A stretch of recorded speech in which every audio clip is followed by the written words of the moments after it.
Ito yung kaibigan natin. Bakit nyo? Wala ulit. Ano? Kisa mo itong paggawa?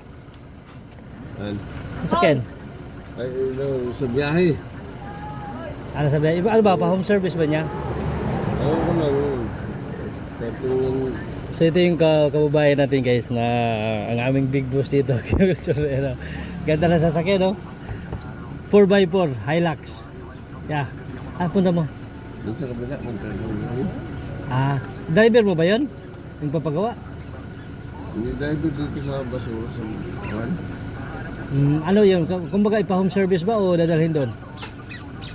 Hindi pa alam natin kung home service na. Sige. Pero dito lang yung bahay nun?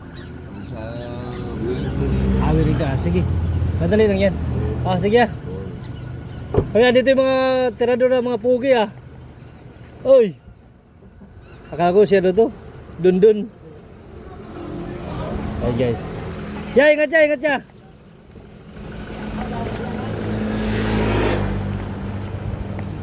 Madam. Balita. Wala tayong isda ngayon eh.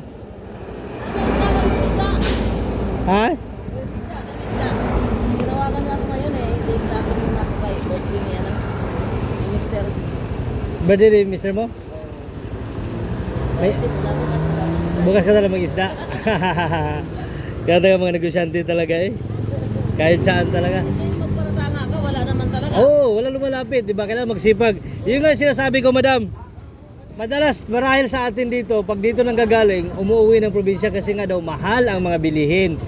Pero ang tunay dyan, kasipagan lang yung puhunan dapat. Diba? Exactly. Pero marami tayong nababalitaan na umuwi ng probinsya kasi nga daw mahirap daw dito sa atin. Yun. Anong sabi mo? Wala diskarte. Ayun guys, mga kababayan natin dyan. So yun yung sinasabi ko sa inyo na pag kulang taga sa diskarte, talagang uwi ka taga ng probinsya. Ayan makikita. Anong probinsya mo? Anong probinsya? Masbate. Yan, taga Masbate yan sila lahat guys. Kaya yun, shoutout sa inyo lahat. Punta mo daw kay Kuya Melchor.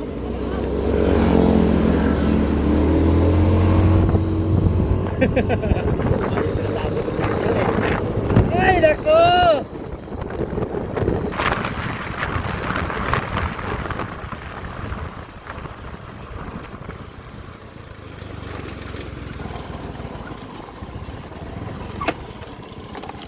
Guys, pakita ko sa inyo guys yung big boss natin. Ayan, naka Hilux 4x4 yan, bago. Tingnan natin kung ano yung attire niya nito ngayon. Napakasimple lang yung attire ito guys. Maniwala kayo sa akin. Talagang ano lang, simple lang talaga. Pero ito yung boss dito. Ayan. Pakita natin dito. Pakita ko sa inyo kasi hindi nyo nakita kayo nasa sasakyan eh. So pakita ko sa inyo kung ano yung kabuuan niya, ang attire niya. Pag yan, kahit big boss yan. Hi, bossing! Nasa sasakyan ba? Ayan, pakita ko sa ano pa pala. Sige, pakita ko sa inyo. Ay, bumaba yun. Ayan, andun pa. Yeah!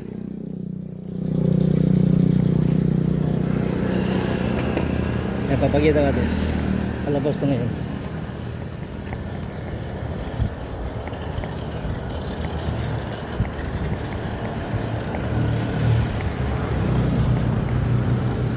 Dito ka.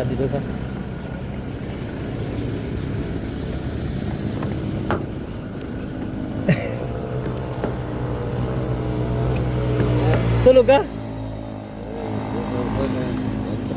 Lagi na ba kayo kagabi? Oo. Diyan? Hindi, doon sa kabilang budiga. Ba't dito yung baga ng anak ni Bayaw? Ay, oo nga pala.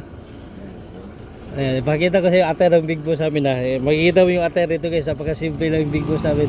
Pakita mo yan. Pagsabaya. Yan. Ito lang yung big boss namin dito. Ayan, ang attire yan. Ayan, ganyan lang yung attire ng big boss namin dito. Napakasimple yan, napaka-humble yan. 4x4. Yeah, what do you do for a living ya? What do you do for a living? Anong ginagawa mo sa buhay? Nagbabasura.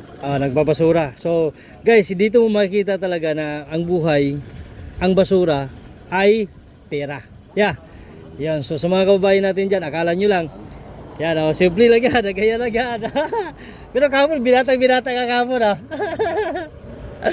Ayan, so si Kuya, nagsama natin ngayon sa vlog kasi mabait ito at saka maraming tao itong tinutulungan. Ilan yung empleyado mo ngayon niya? Dami. Abot ba ng 50? Oo, bakit ka pa? Sobra pa. Ang pakyawan. So yun yung mga empleyado ni Kuya, nasa 50. Pero basura lang yan. Ayan, kaya sa mga basura dyan, nagtapon kayo ng tapon ng basura, hindi nyo ba alam na pera yan? So sa mga kababayan na dyan, yan. Kuya Melcho, yeah. Morning. Yan ang tawag. So masipag yan na. Kasama natin sa vlog ngayon. Matagal-tagal din, hindi nakasama natin sa vlog eh. So kung na mga previews natin mga vlog, nakasama natin to.